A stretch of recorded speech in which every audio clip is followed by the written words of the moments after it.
Okay, grade 10.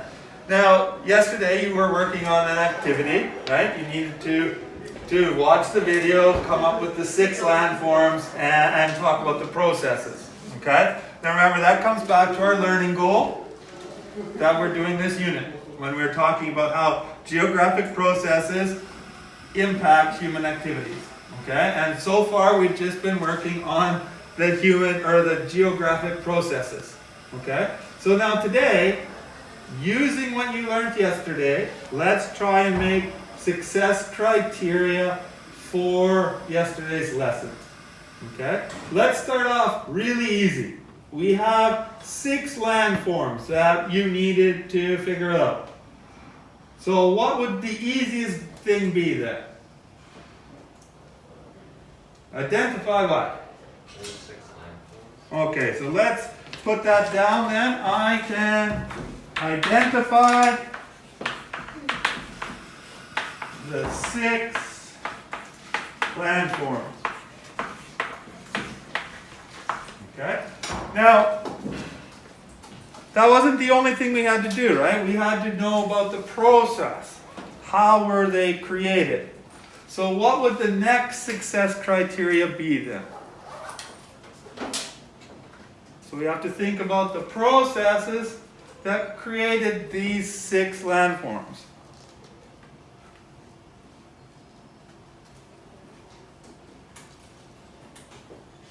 I can explain each 6 process. Okay, so I can explain how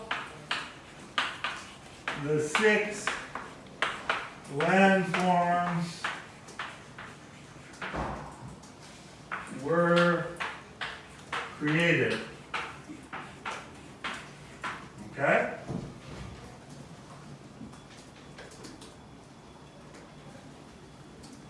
Now when we're talking about this, okay, the how, what were some of the things you think we need to include in that answer? What are some of the things we need to include?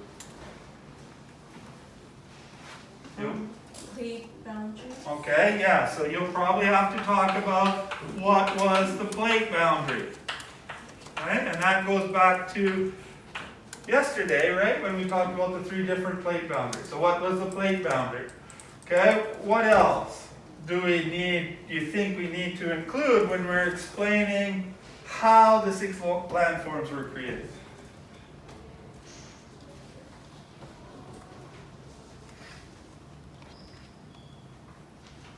What were the plates? There were 2 different types, right? Do we need to know that, do you think? Okay, what were the 2 types? Gentlemen? Oceanic and continental. Okay, so you'll definitely have to know the oceanic plates and the continental plates, right? Okay? Now, at the plate boundary and at OP and CB, right? Oceanic plates and continental plates. What do we have to talk about? Like, how do folded mountains get created? What do we have to know?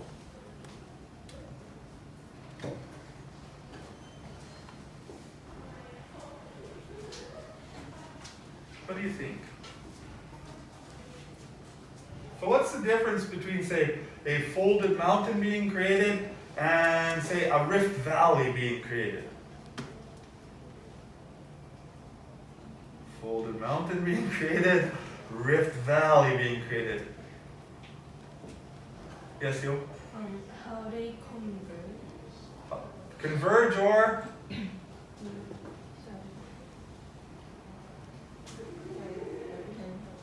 Converge and diverge. Okay, so you would need to know converge and diverge, right? Okay. Does everybody understand what we've talked about, okay? So identify the 6 landforms. So there were 6 landforms on that video. You need to be able to name them. Understand what they are. So volcano, what's a volcano? Okay? You need to explain the 6 landforms or how they were created. Okay, and think about things like the plate boundaries. Oceanic plates, continental plates, and converge and diverge. Any questions about that?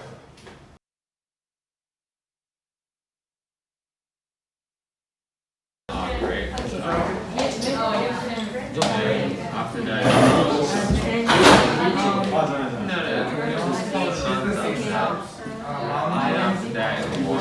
Islands. or do you know what Chain islands. And I think there was like chain of mountains. I started with deep ocean. Rift Valley.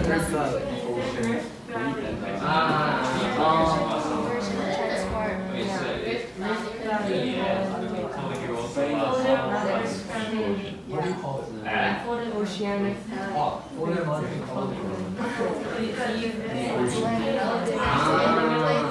continental plates converge will be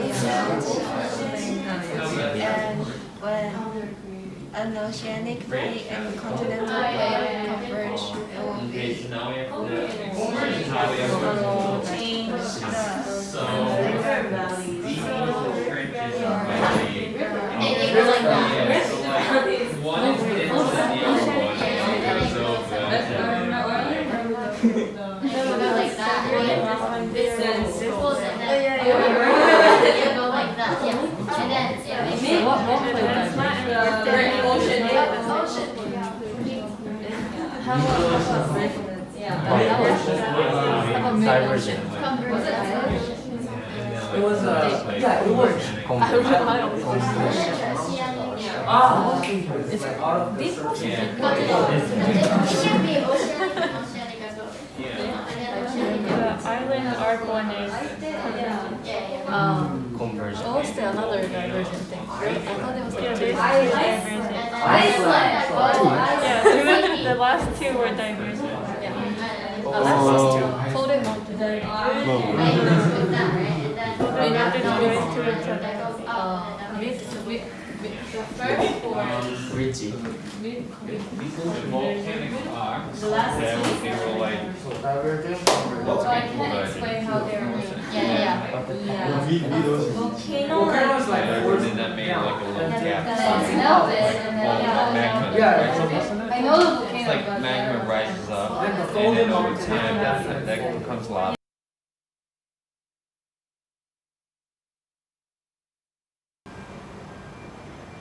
Okay, welcome to my room. This is the front of it. And what you can see is the two classes I'm teaching right now. The top is the yellow, and each day we have the learning goals that we go over, and we tie the lesson into those. Then the students help me, as you saw in the example, make the success criteria. They record this on either a electric document or a organizer that I have made that I will put into the later on. Okay. Now over here we have discussion etiquette, because we want to do a lot of discussion with the kids. So talking about like what you should do if you are a leader or recorder, speaker, or supporter. What are some of the English language you can use? There's also some vocabulary builders at the bottom, and over here is the important part.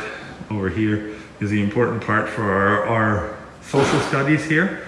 We're trying to get them to create questions, and based on the Ontario curriculum, we have them ask factual, causal, and comparative questions. So there's some things to help them do that, and that's basically to help them do research. So instead of just say War of 1812 and they put it in, you know, they're looking for information, so that hopefully it will help direct them to the information right away and save them a little time and get better information. Over here we have a little language helps, so you know, verbs and prepositions, because those are the ones that we find the hardest, so those are the top two there. Then we have more description words there. And this is just when you proofread as a partner.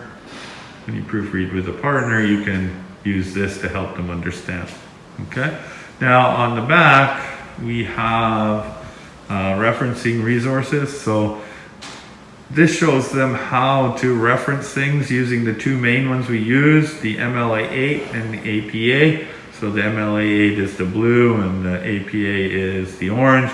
So it talks about how to cite a website or how to cite a map, okay? So it gives them a basics of what's going on in that format.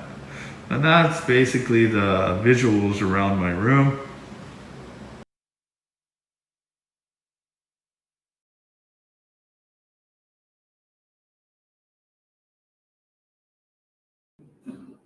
So this is the learning goals and success criteria tracking sheet that I was talking about that you saw in action with some of the students in the video earlier on. So here they record the learning goal, and then we discuss and create success criteria, and then they go over it and they see, can I answer the success criteria? Am I able to fulfill that criteria properly? And if they think they can, then they check the green. So that means I'm good to go. I don't need to review this very much.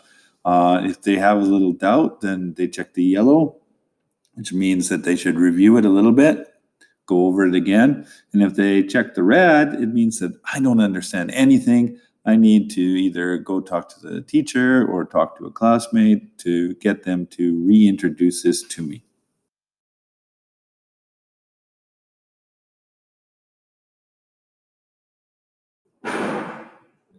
Okay, each one of my classrooms is basically run off of a Google Sites.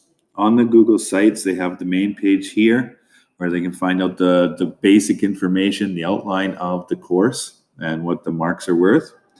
Then we have the daily lessons, and on the daily lessons that has the exact activities that we are doing, links and videos that we are used to in the course. It also has the learning goals, so students can, if they forget the learning goals, they can go back and take a look at it, and the success criteria. So basically, because the lesson plans and the learning goals are there, if a student misses the class, they can keep up with the class. There's no problems with that. There's also an assignments tab there, which has all the current assignments, what the expectations are, what they need to do for the assignment, and when the due date is. And the last part that's on here is called forms. And basically what this is there's 3 forms that they can use. One I introduced already about the learning goals success criteria, but there's also a SPA form, which is like a self, peer, and teacher evaluation form that they need to fill out to get feedback. They can access all of these forms and either print them out or use an electric copy whenever they need it. Okay? I use Google Classrooms with all of my classes as well. This is mostly to make like daily announcements if there's going to be a cancellation or something like that, and for assigning, submitting, and evaluating assignments. As you can see though, because we're online, sometimes I need to use Google Classroom to hand out materials that online students may need.